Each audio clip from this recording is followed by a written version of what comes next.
Once you decide to believe that you can learn anything, your life will change forever. Because most people believe their talent and intelligence are fixed traits and that life's just about making the best of the hand that you were dealt. The amount that you can learn is so extraordinary, and the things that you can shape yourself, your personality, even some things that people would say are just like hardwired. There are things that are hardwired, there's no question. We are not blank slates. We're like silly putty. You can bend us into so many different shapes. It's crazy town. Now, you're never gonna stop being silly putty, so whatever, we're all different. We all have predilections towards certain things and others. I get early wins for things that are verbal. Other people do not get the same early wins, so I get it.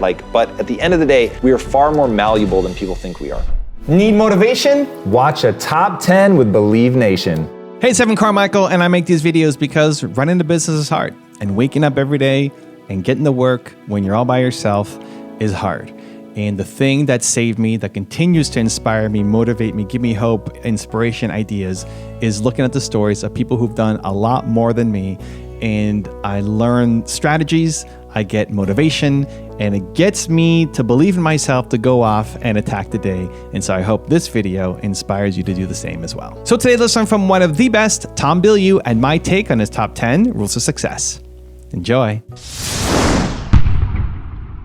Humans lead with belief. You don't do something because you believe you can. You have to believe you can in order to be willing to expend the energy to even try. So where people fail is that they either never try, which is where most people live, or they try once and they fail and they think, oh, that's it. So because the reason they try once is they think, oh, I can do this. They realize they can't, and then they're stuck because they don't realize it's that I can't yet. Well, if you put the time and energy to get that skill set, then you could. So once you get that and you get to the point where you allow yourself to believe that you can do anything you set your mind to without limitation, even though you know that's a lie, but you still act as if, and you move forward, that your energies will be rewarded with skills. Now, my new mission right now is to get people to understand skills are not a checkbox, they're not something for the resume. Skills let you do things. And that once you have a skill, you can do something with it. You can build something, you can build a house, literally. You can have a better relationship because you're better at communication. You can help a child, you can build anything, a business, whatever you want. But you have to get the skills that allow you to do that thing first. And so once I put that together, like, oh, I acquire skills because they're actually gonna let me do things. So what do I wanna do? And what are the skills that I need to acquire to be able to do that thing? And then you just go out and get those skills. So once they're on that like just relentless acquisition of skills, then they can go wherever they want. Rule number 2 is build a good morning routine. The key part of any morning routine is the order in which you do things. So for me, depending on what's going on in my life, I may prioritize the gym or I may prioritize meditation. But one of those two things is almost always going to come first. It's going to be pretty rare that I don't do that. Now, as the time that we're recording this, we're going into the summer, so right now I'm really prioritizing the gym. Also coming off of the quarantine where I was maybe a little bit more lax, hyper-focused on the business. The gym was something that came a little bit later in the day. The problem is, depending on what your priorities are, and mine is definitely marriage first, then business, then physique, that if something crazy is going on in the business and I'm trying to get things done there, then whatever I haven't done first thing in the morning, it's possible that it just doesn't happen. So right now, because I'm really focused on the gym, even though my ultimate priority list hasn't changed, the way that I think about the gym right now, it's the first thing I do. So I wake up, I put my gym clothes on, I immediately beeline to the kitchen. If I'm completely honest, I feed the dogs, and then I will drink a bit of water, and then I head straight to the gym. I do a pretty simple workout routine. I do a push, pull, legs, and abs. So push, meaning I'm doing chest, and actually I do it in a different order. I do pull, then I do push, then I do legs and abs, then I repeat the cycle. So typically on a Monday, I'm gonna start with my back and my biceps, which are the pull motions. And I do that because historically I have had my back has been weaker than the rest of my body. So I'm prone to getting injured if I don't really take care of focusing on my back and my core.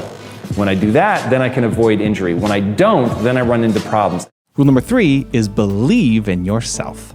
When I was working in the inner cities, I remember having this moment where I was like, wait a second, this is not an intelligence problem. intelligence is evenly distributed. Like I remember saying to my wife, the next Elon Musk is going to be found somewhere in Compton. The problem is he doesn't believe in himself. Yeah. And so he's not going to do anything. And so I became obsessed with this idea that generational poverty is not about money, it's about mindset.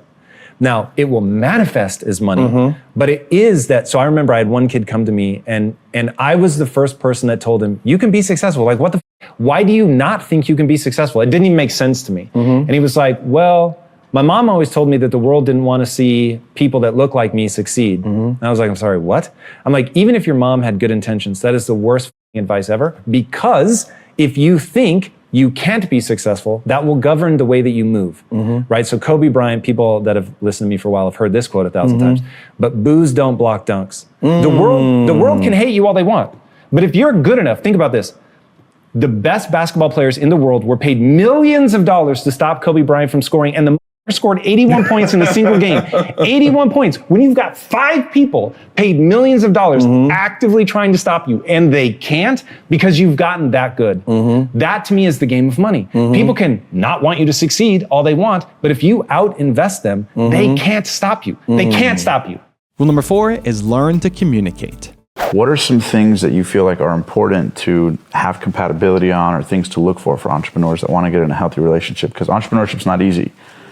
So what are things that worked for you guys that you think brought that connection that you could impart to others? You've got to be clearly communicating. You've got to be communicating honestly. You have to tell people what you're really about, what are you really into.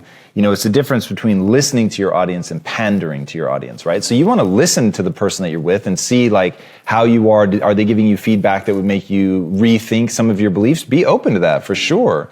But at the same time, don't be like, oh, I bet this is what they want to hear, and then tell them that. And then you're painting yourself as something that you're really not because you think that's what they'll be attracted to. Because if it works, and oftentimes it does, you end up in a relationship that's not really you. And now you've got all this momentum to act a certain way, to be a certain way. Right. And it's like this total trap. And so what she was saying earlier is we got into the position where we had been so honest because there were no stakes for either of us, right? It's like, maybe this like is a fun fling and maybe it's nothing. Either way, it doesn't really matter.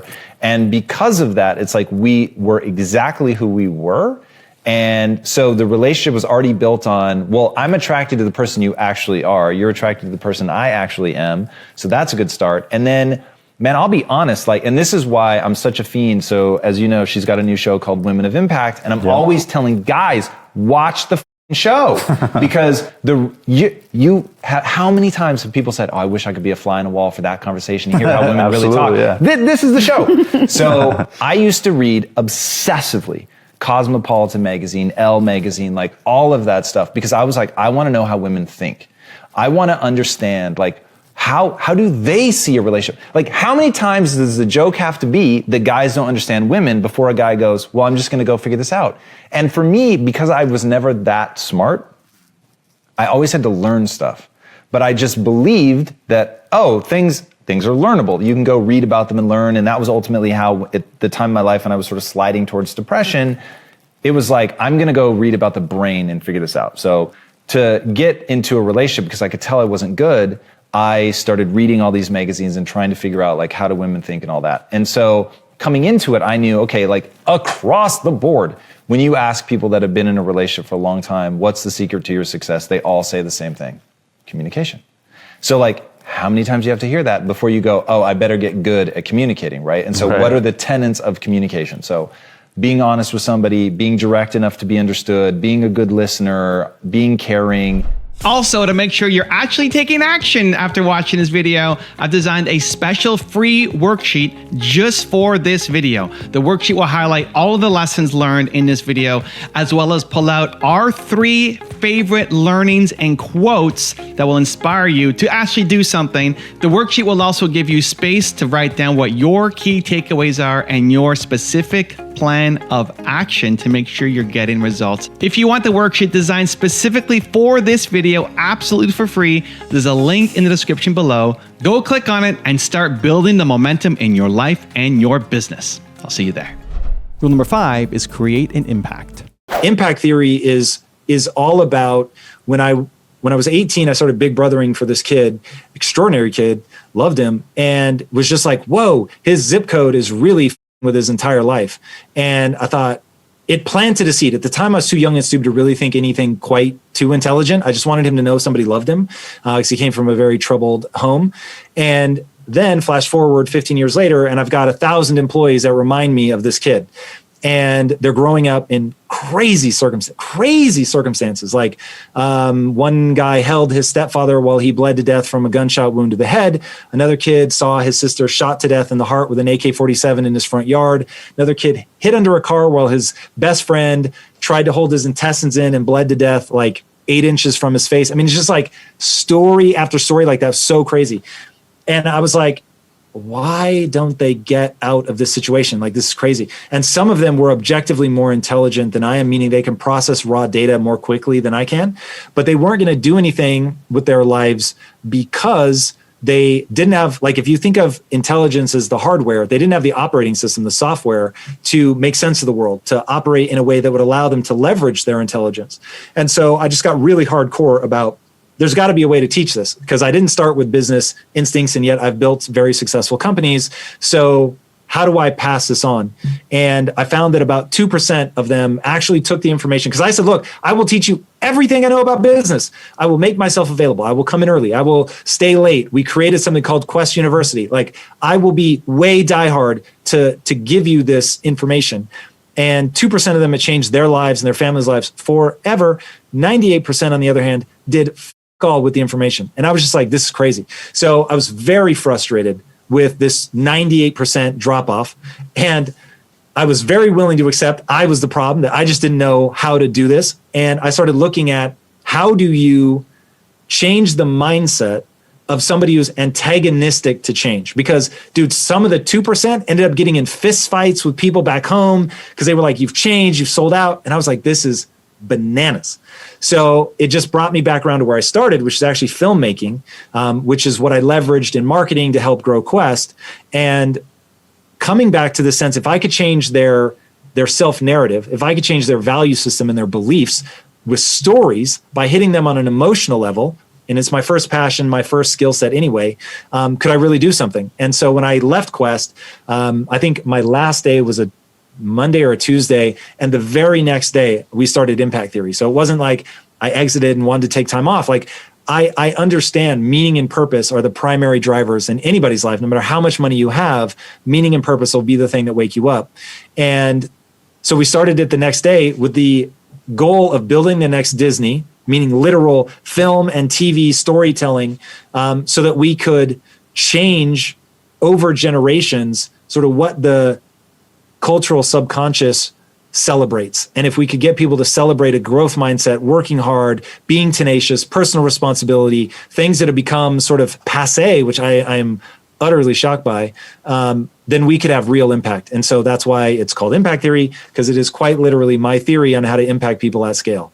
Rule number 6 is practice meditation. Meditation is one of the most important things that I've added to my daily routine. I'm not joking when I say that I always say it saved my life. That's probably a bit of hyperbole, but whoa, did it keep me from getting myself into real emotional trouble in the hardest periods of my life and the most stressful, where there was the most on the line.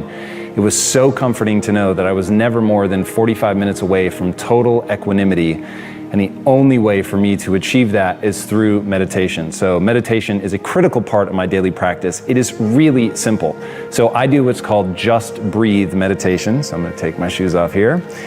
Any couch will do, anything that's comfortable, any chair, wherever you're gonna be comfy. And I sit just in a nice, simple, cross-legged style in a position that I think I can maintain. Usually I can maintain sitting like this for about 20 to 30 minutes before my feet start going numb.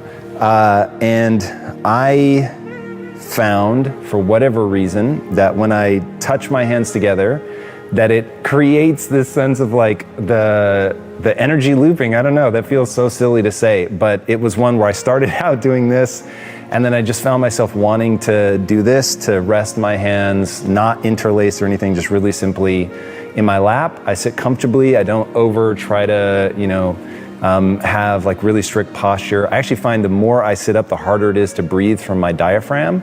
So I have a slight curve to my spine. I sit super comfortably, and then I just breathe. Rule number 7 is study the game. This is what I talk about with business and mindset. I always tell people you have to understand how the game works. And what I mean by that is there's a physics to everything. So there's a physics of business, so thinking from first principles, how these things are actually structured.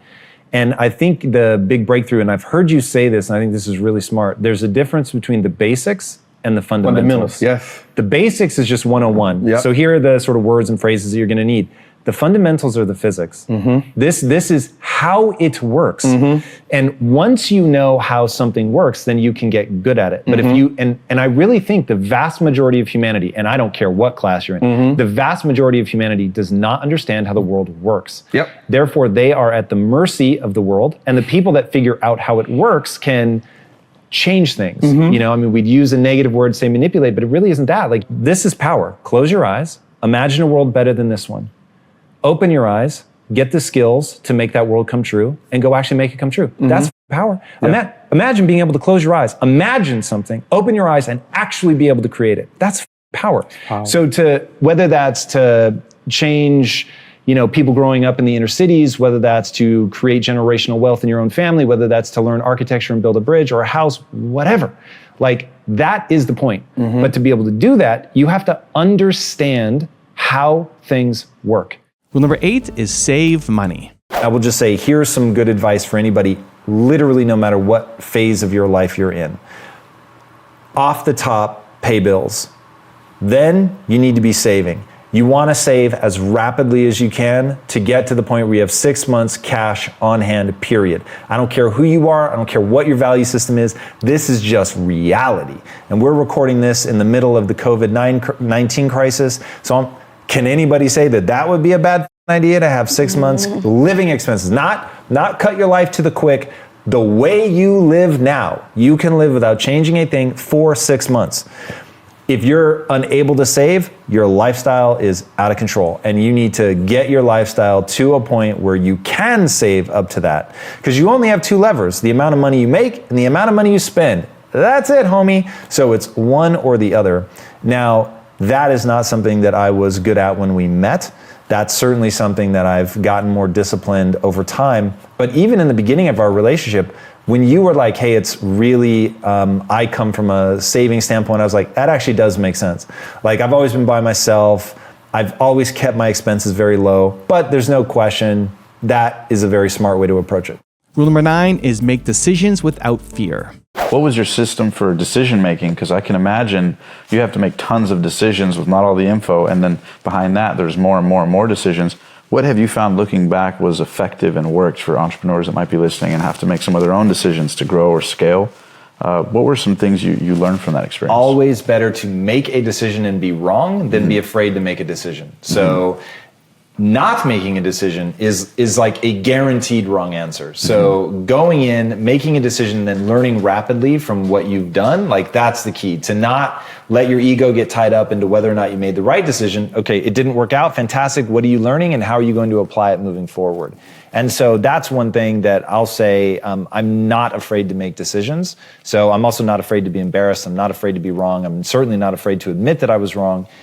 So really buying into the notion of extreme ownership to learn from your mistakes. So that was, that's, any entrepreneur has to be able to do that. And the ones that get tricked into thinking that there's a way to make all the right decisions all the time, and so they want to go slow and they want to really think about things. Right, yeah. It's like they're just going to end up being paralyzed. Now, that doesn't mean that you don't try to make a thoughtful approach whenever you can, but it does mean that you have to be able to make decisions under live fire.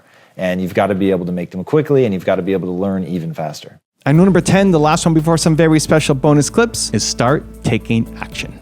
I have an idea, which I think is actually the same idea that I encapsulate as action cures all. And what I'm trying to get people to understand, all that anxiety, all that worry, it will go away if you start taking action. Now, hiding in that is, you have to face it so that you can take action. But the idea is to get busy solving the problem And I don't know how much you know about Andrew Huberman and you can reprogram somebody's thinking by getting them to move their eyes laterally. And the reason he hypothesizes, and this makes a ton of sense to me, Doing it now. is that, Feel better. is that when you move forward, your eyes are constantly scanning to the sides to keep you moving on your path. So it is the thing that we do when we are moving forward. And so you're giving the brain the subtle signal that I'm moving towards this, I'm dealing with this. And so there's a sense of like lowering of the anxiety, which 100% I experience every time I'm like really concerned about something. I'm like, if I just start building out a plan and going and attacking this, I'm going to change my neurochemistry, guaranteed 100%. And it's the one thing, to your point, that people don't end up doing. Like they never turn and face it because there's the most friction right before you break through and are like, oh, now I'm dealing with it and everything's going down. Because you don't want to look at it. You don't want to deal with it. AI isn't going to be a little smarter than Einstein. It's going to be a lot smarter. Not 5 times smarter or 10 times smarter or even 10,000 times smarter. We're talking millions of times smarter. And in case you think I'm exaggerating, futurist Ian Pearson told the World Government Summit that AI could become billions of times smarter than humans. How? Because AI isn't limited by the messy, chemical-laden realities of being a meat bag like we humans are. We have to wait roughly 20 years for the next generation to be born, grow to sexual maturity, and have more kids. AI, on the other hand, is a non-biological system that is only limited by the laws of physics. AI will be able to think at the speed of light and will only be limited by the ever-increasing rate at which it can learn to configure electrons in novel ways. The evolution of AI won't play out over millennia. It will play out first over decades, then over years, then over months, and finally over minutes or even seconds until we reach the technological singularity where AI will be capable of making 20,000 years of human progress overnight. And if you want a mile marker for where we're at in the march to the singularity, I'd say we're at the month stage at this point.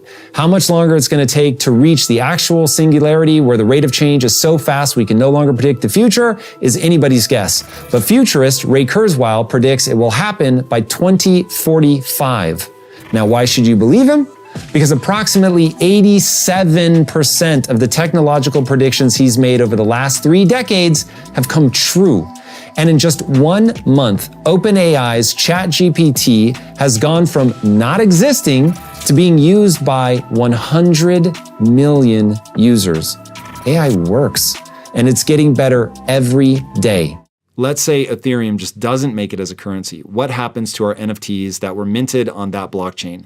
Are they still safe forever? Okay, they're safe as long as the blockchain exists and IPFS exists. So IPFS is beyond the scope of the basics. But earlier when I was talking about how you have this thing that points at this thing over here, when it's pointing to this thing over here, it's usually pointing at an IPFS server. So if the project doesn't pay for their IPFS server, then the thing that the blockchain is pointing to would become blank.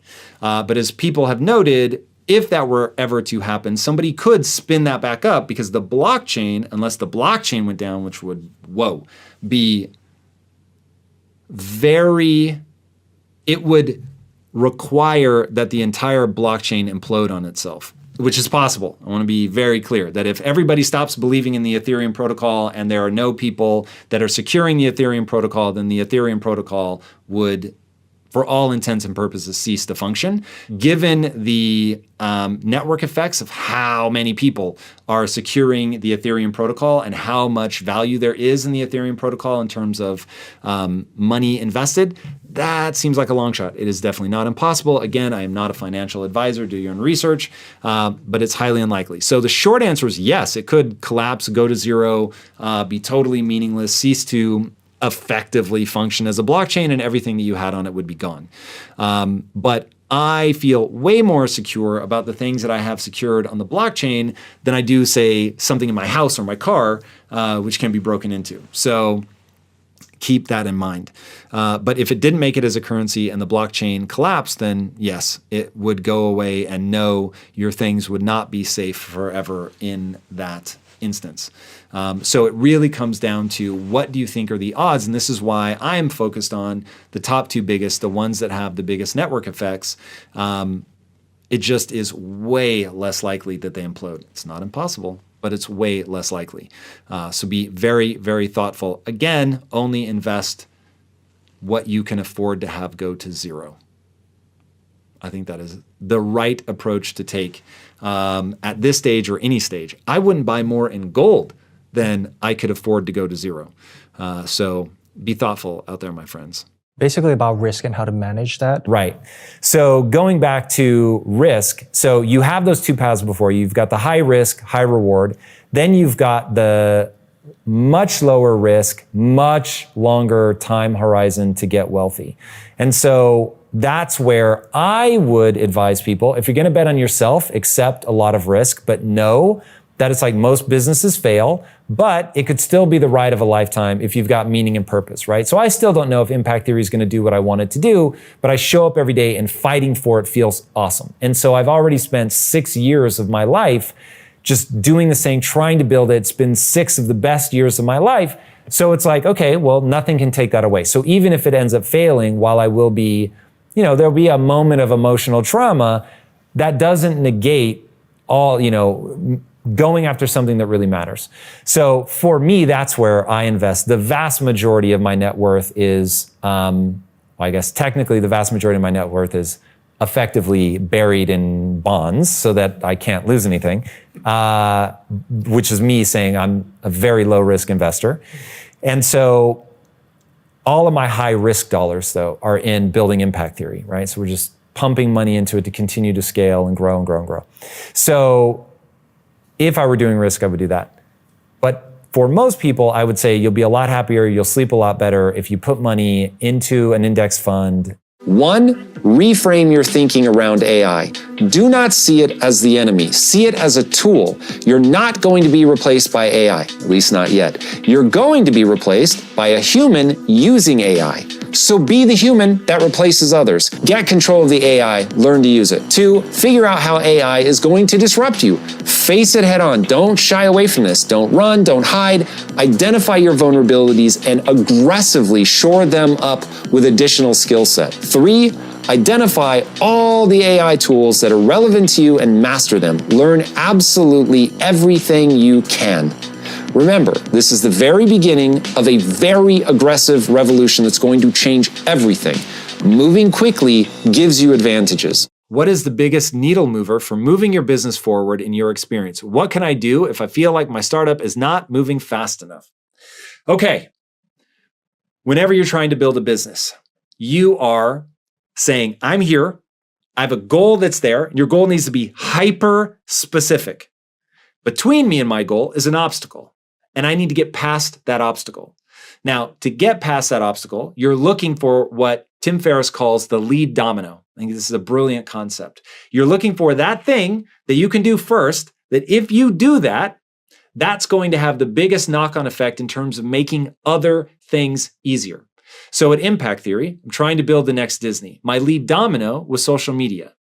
So the reason I wanted that was I needed people to know who I was so that I could attract talent, so that I could go get doors open for me in Hollywood because people had seen my content. And I knew that that was going to be a chain that worked for me because that is one of the talents that I've just put a lot of time and energy into, is the ability to articulate ideas for people. So I just had a feeling that I'd be able to build a big social ecosystem. It has worked out exactly like that. And because of that, I've been able to get meetings and open doors that I never would have been able to do before.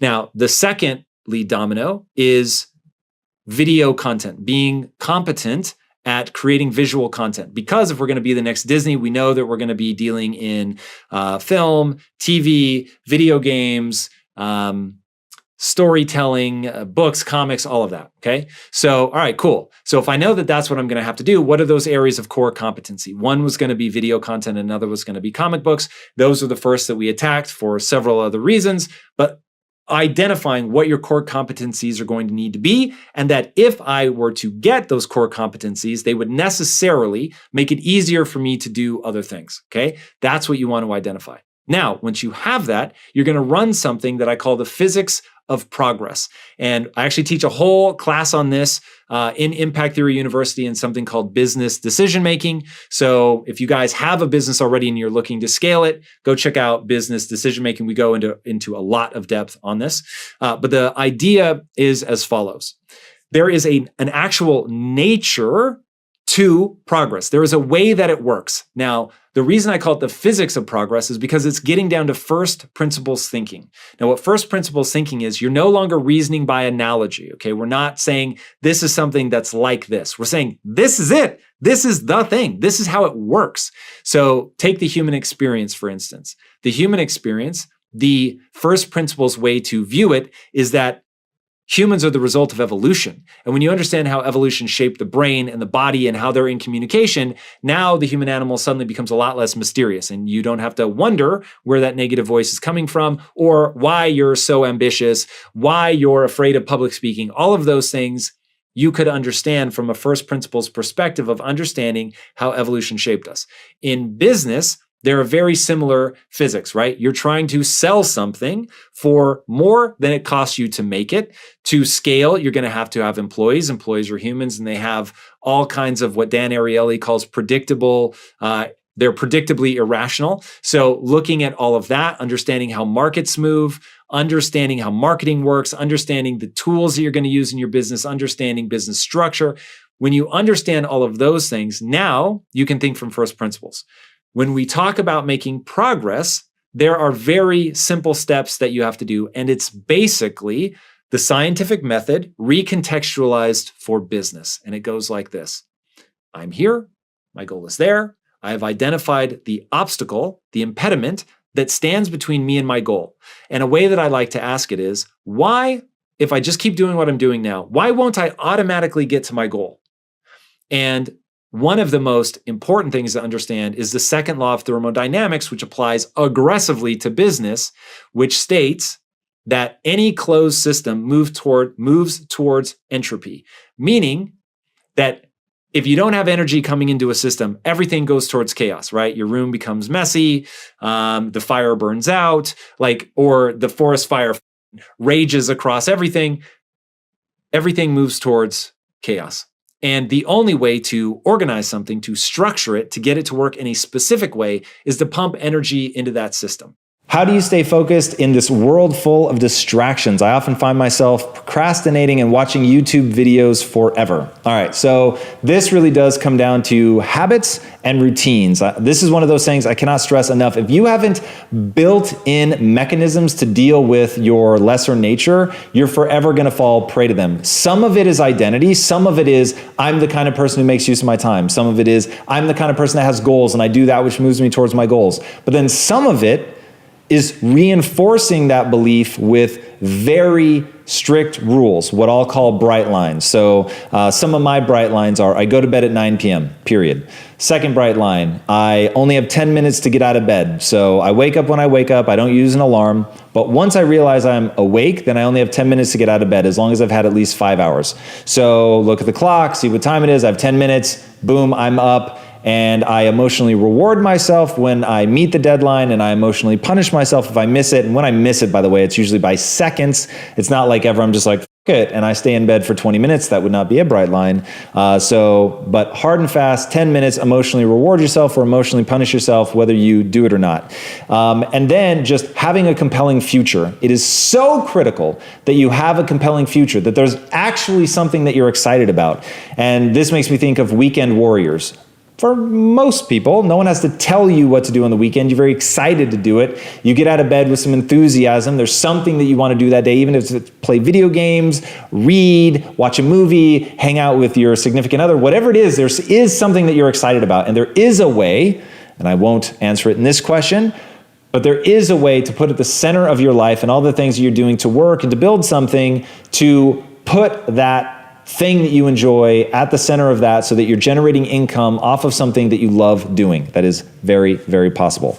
I really want people to understand that there's a reason that this ends up becoming a result that you can achieve. And if I could get people to understand that as you change your mindset, it isn't a woo-woo thing. Right. It's like, this is really gonna, you will, to use your example, you will end up spending your time on things that are actually going to yield the results that you want. And so you talk about this in the book. It's like, you need to have clarity. You need to know what you're going for. Now, if you know what you're going for and you're making decisions that don't move you towards that, then the question becomes why. And so if you're trying to people please, now you have a bifurcated path of goals. This was the biggest breakthrough in my life. There are a few things in my life where it's like, this is a demarcation point, and my life looks fundamentally different after this moment than before. And it was when I realized I was worshiping two different masters. What were those masters? So one was what I really believed was my driving goal, which was to be successful. And then the unknown goal that I had, but was actually driving a significant amount of my behavior, was I wanted other people to think I was smart. And so I'm arguing with the guys that end up becoming my partners, but at the time they're just my employers. And I'm like, I need to have them agree that my idea is the right idea so that they'll realize that I'm smart. And so why did you need that though? Why did I need them to think I'm smart? Yeah. Oh, insecurity. Right. So I was unfortunately doing what so many of us do, and I was outsourcing my esteem to other people. Now it's very nested, and I'll try to make sure that we come back up to the core idea, but we are both the shout and the echo. And one of the reasons that I have a hard time speaking in bumper stickers is that there really is nuance. So you can tell people don't worry about what other people think, but it won't work. Right. Because we're a social creature and you are both the things that you do and how you feel about yourself, but what you do and how it echoes in the world will influence you. Just, it is the way the human mind is wired. So there are all these real consequences to the things that you do. So going back to I'm fighting myself, not even realizing I'm fighting myself. I have a known goal, be successful, an unknown goal, make sure other people think you're smart. And so I'm in this moment where I'm arguing for this idea subconsciously because it's gonna make me feel good if I can win, because I'll think, well, if I convince them, then they'll realize that I'm really smart. And so anyway, but inside my mind, I've got this voice screaming, this is the wrong idea. And this will move you backwards. Your idea. Yeah, oh, 100%. So in the moment. But you're fighting the other thing. Yes. Yeah. And so when they finally acquiesce and are like, okay, we'll do it that way and see what happens, they leave the room and I'm like, what have I done? Like, do I want to be successful or not? And so then I finally, okay, pull these both into my conscious mind, figure out what I was really doing, realize that I had these two competing goals. And so to your point, heal the thinking first, because if you have a wound or whatever that's making you think less of yourself or think that you need other people to think that you're smart, that's it. It has an impact in your ability to achieve your goals. Every year around the holidays, I find it super challenging to be with friends and family at all the various parties and gatherings with all the cookies and cakes and alcoholic beverages and not let everything go. Last year, I lost a whole bunch of weight. This year, I want to try to keep some of it off. Do you have any strategies for maintaining some discipline during the holiday season? Thanks. I do. All right, so I have exactly one strategy for maintaining the rules in my life, and that is bright lines. Now, full disclosure, because I am so disciplined in my life, during the Christmas period, I completely let myself go ham. And the only thing that I steer by is physical suffering. So there's only so much junk food that I can eat before I begin to feel sick or get stomach cramps or my joints hurt.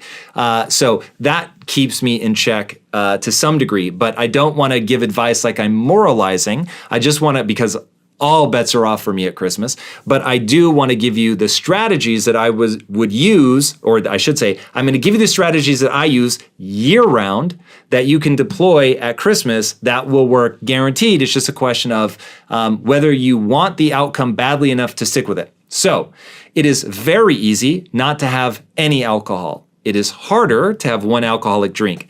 Because, first of all, once you have one alcoholic drink, it lowers your inhibitions, which makes you more likely to have another one. So you are literally chemically more likely to make a decision to have another drink when you have one. So not having any alcohol, easy. Having only one, hard. Not having any cookies, easy. Having only one, hard. So I go in with bright lines. Now, for me, and this is where you have to translate for you, I'm so like fetishistic, if I'm honest, about bright lines and being able to, when I say I'm going to do something, I do it, that I could go in and say, cool, my bright line is that I can have 25% of one small cookie or whatever, so that I don't go looking for the biggest cookie I can find and have 25% of that. I could do that. Now, I probably wouldn't, if I'm honest. I'm either going to have fun, let loose, and have as much as I want, or I'm going to go in with bright lines. But bright lines will work no matter what it is, as long as you want the outcome enough to essentially torment yourself. Now, this is advanced class, so I'm saying what I would do is just abstain. And so I would set, let's say, if the Christmas period is 2 weeks, what I would do is pick a number of times, and let's just make it a number of meals to keep it easy. We're gonna pick a number of meals that we're going to let ourselves have fun. And then the rest of the time, we're gonna have just a binary, we're not going to do it. So we walk in, and let's say over the 2 week period, I'm going to let myself go crazy 4 times. Okay, amazing. So twice a week for each of the weeks. Now pick the days. Maybe it's gonna be New Year's Eve, maybe it's Christmas Day, maybe it's Christmas Day and Christmas Eve, maybe it's the first day of the holiday. So you've got the first day of the holiday, Christmas Eve, Christmas Day, and New Year's Eve. That's almost certainly what I would do. So, but you're gonna pick some number of days, and then you're gonna go, cool. On those days, I'm gonna have one meal where I get to go as crazy as I want. So to celebrate the beginning of the holiday season, I'm gonna go bananas on my dinner or your lunch, whatever is more fun for you. And you're gonna go hog wild on that meal and eat until your little heart is content. Now, when you do that, you're gonna get to the point where you're full, it's not fun to eat anymore, and then cool. The rest of your meals, you're going to eat normal food, no cheat foods, whatever. You're gonna need to get very clear about what is and is not a cheat food, but you line that out, now we've got bright lines. Now the next day, man, that was fun. We really enjoyed yesterday. Can we have more this day? There are 2 options. Either no, you cannot, or cool, if I wanna move one of my 4 days forward, I can do that. But personally, I would see that as a bad sign. I would see that as more addictive behavior, and you're not following your map. So were it me, I would establish my 4 days ahead of time, and I would stick to them no matter what. Next question is from Daniel Breeze. Hi, Tom. I go to bed at 9. My man. Alarm at 5:30. Shame on you. It's still not enough sleep. Get more. I want to wake up without the alarm. Any tips on how to feel rested with less sleep? I have absolutely no tips on how to feel rested with less sleep. My only tip is how to feel rested, which is to get as much sleep as you need.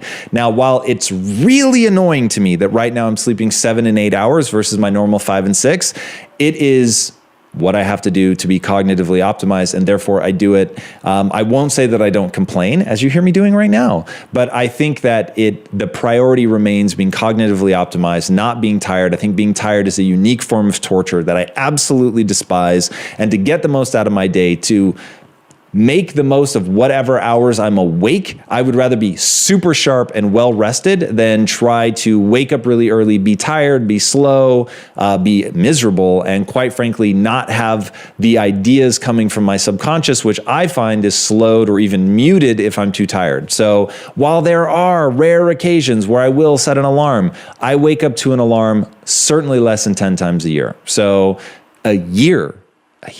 So if you can do what I've done without setting alarm more than 10 times, then I just truly go to bed early, sleep as much as you need. Now, what you're probably gonna find is in the first couple of months, you're gonna sleep a lot. You might be sleeping 8 to 10 hours because you've been so sleep deprived. But sleep is just incredibly important. I read a study, this is so fascinating. Your brain reduces in size, so think of it as inflammation, and then reducing that inflammation, not actually growing and shrinking, but it reduces in size, which allows it to flush out, I'm going to use the word toxin. I hate that word, but it allows it to flush the system clear of things that it wants to get out of the brain. And the only way that it can do that is by reducing the inflammation, which it only does when you sleep. So that's but one of the many things that they're beginning to uncover is incredibly potent and powerful about sleep in terms of its relationship to the brain. So I just cannot stress enough, get whatever sleep you need, suck it up. If you have to start going to bed at 8 in order to make it to work on time, do it. If you have to go to bed at 7, do it. And I know people always push back, I need to unwind, all of that. No. If you're watching me, I make the assumption that what you need is to become great. It is to really actuate and actualize all of the potential that you have latent within you and that you're trying to do something extraordinary with your life. And you're trying to do that, by the way, because it is the thing that makes you feel most alive, not because there is some moral imperative to do so. So that's what you need to do. And the only way that you're going to be able to get that is to get your sleep. Eating late is one of the biggest offenders. People end up eating a heavy meal, oftentimes an hour or 2 before they go to bed. I think that that is a huge mistake. A big part of what's going to allow you to sleep in a relaxed state is to not be digesting food. So you want the food to be able to work its way, not just through your stomach, but through your digestive tract. Because when you go to sleep, all of that shuts down. And what ends up happening is if you've eaten this large meal and that's sitting in your stomach or your gut when you go to bed, then your body is going to stop working on it, and that can actually irritate people, which is why oftentimes people will get stomach aches if they go to bed too close to when they ate. It isn't that the food is in and of itself problematic, though I'm sure we'll get to the next one. Many people are actually making mistakes there as well. The most common mistake is just eating too close to bedtime. So you want to give yourself a lot of hours before you end up going to bed. I'll get specific as I walk you through how to fix these, but just eating too late, that's a huge mistake that people make. So you don't want to do that. You want to give your body plenty of time to be finished with that, so it isn't a distraction while you sleep. It isn't something that ends up upsetting your stomach. And that pain, which certainly I have experienced in my own life, ends up keeping you awake or just disrupting the stages of your sleep, which is what happens to a lot of people who don't even realize, because their whole life they've eaten so close to bedtime, they don't even realize that it's diminishing their ability to get quality deep sleep. Another thing that people do is just their diet itself is problematic. And the most obvious symptom that people get from eating a poor diet is they have acid reflux. Now, acid reflux, because it's literally acid building up in your esophagus, you can feel it gurgling up from your stomach. It is so horrible. It is one of the worst feelings. And trying to sleep like that, no way are you going to get quality sleep. This is where people start popping Tums, which that kind of thing is just suppressing the symptom. It's not getting to the root cause. It's going to be devastating to your sleep. A lot of times people will try to sleep sitting up. It's really a disaster. So you want to be very thoughtful about the kind of things that you eat. And there's a lot of literature out there about how what you eat does have an impact on how you sleep. Carbohydrates, for instance, in your last meal can have an impact on sleep and deep sleep. And so being very thoughtful to do self-experimentation. There's never going to be a one-size-fits-all, but making sure that you do self-experimentation to know what kind of diet you can eat to feel perfect when you go to bed. There is nothing that says that you shouldn't feel perfect when you go to bed. If you don't feel perfect, it's either a timing or a diet issue, and you're going to want to figure out what it is that's causing that unease when you lay down to go to sleep. I have a question for you. I would love your thoughts, your suggestions around the holidays and loneliness and anxiety and depression and sadness, everything that's just ick that goes along with that. I am a single mom. I'm an empty nester, and I don't have a lot of family. Most of my family is deceased. So this year feels harder and it feels heavier. That being said, anything that you can suggest that would help me avoid ending up in the fetal position the entire holiday season so I could truly focus on what matters most in life. Thanks, Tom. Man, I wish we were together because I really want to know what matters most in life to you. So here's what I would do without knowing what that answer is, because certainly if what matters most is family, then we want to map out how and when are we going to be able to spend time with the family that we do have. So whether that's your kids and traveling to them or having them travel to you and figuring out how many days there are going to be of that, but really mapping this stuff out. Now, let's take a really hard approach to this. Let's make it like the just absolute dire straits issue. Let's say that every single friend that you have and every single family member that you have is unavailable and you're not going to be able to see them. All right, we're going to want to do a couple of things with our time to make sure that we're getting more energy than we're losing, that we're doing things that are fun, we're doing things that fill us up. So some of that is going to be just what are the things that excite you, right? So for me, for instance, I have no problem watching movies by myself. So putting out a slate, this is what I would do. So one thing my wife has taught me is you can take an average Tuesday and make it special by doing certain things. So for instance, when COVID first kicked off and we thought it was just going to be a couple weeks, we completely changed up our routine. And so normally, Monday through Friday, if I'm awake, I'm either working or working out. To make COVID special, we invited my sister over to my house. We played video games starting at 5 o'clock. We were watching anime. It was really, really fun. And just by breaking out of our routine and doing something that was more enjoyable, it completely changed the dynamic. So if you're not able to hang out with people, but there are things that you like doing and you can break yourself out of your normal routine, for instance, I would, if I were going to be alone, I would schedule out different Christmas movies that I wanted to watch, and I would schedule them out in a way where I couldn't change them.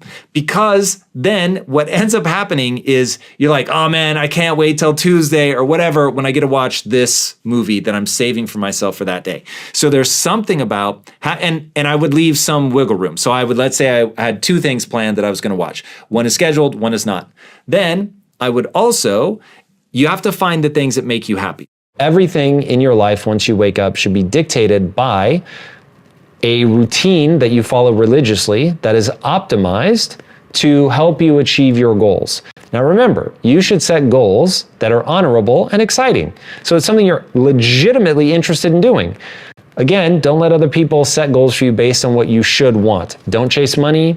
Don't chase goals that are good for the planet unless you're excited about it. Now, if you are, that's amazing. But if you're not, don't get tricked into doing things just because other people think you ought to. This is where you really want to jump out of bed. You want a spring in your step. You want to be moving towards something and not just away from something. What is it that you're trying to make come true in your life that you're really amped up about? Go do that thing. So we're not going to lay in bed. We're not going to play on our phones. We're not going to take something in before we start creating outward. We're going to figure out what the important things are in our lives. So don't check email. Don't go on social media. Go straight to the gym. You want to be doing things that are going to optimize your body and mind. No one is more bored by me than having to deal with the body. I wish that I could just exist in the realm of the mind.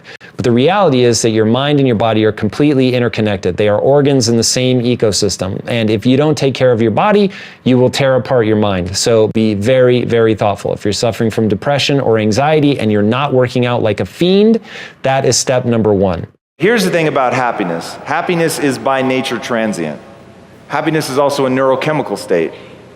And for me to get out from under my brain, I finally had to understand that neurochemistry is fickle and it changes from one minute to the next. In fact, who's ever had a day, in the same day, where you thought, I'm so amazing? Like, this is crazy. For real, are other people this good at anything? Like, I'm the And then, I'm not joking, 40 minutes later, you're like, oh, and I am spastic. I can't believe it. I'm never going to succeed. Like, this is a joke. I'm a total piece of shit. Who's ever been there? All right.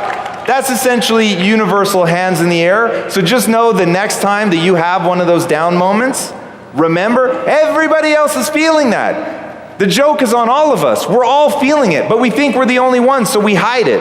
So we get in these loops about happiness. Look, happiness comes and goes. It's super transient. You're going to feel it one minute, you're not going to feel it the next. That is the nature of things. Burn that notion into your head. That is the nature of things. All right, well, if I know that it's there, if I know that it's predictable, then I'm not going to let it whip me into a frenzy. I know that, as I'm sure Mr. Jay Shetty would say, this too shall pass. Learn that phrase and learn it well. This too shall pass. The highs will pass. The lows will pass. So don't focus on happiness. It's too transient. Focus on fulfillment. Fulfillment is defined very simply. You work very hard for a set of skills that have meaning to you. You care about them in and of themselves. And those skills that you have worked so hard to obtain, they allow you to serve not only yourself, but others. That's the key to making this highly social animal fulfilled and to have something that sustains over time. Fulfillment is born of suffering. It's born of doing the hard things. So even in those dark moments, you can see beauty. You can experience the joy of being alive. You can experience the joy of having loved ones because it endures. Fulfillment endures.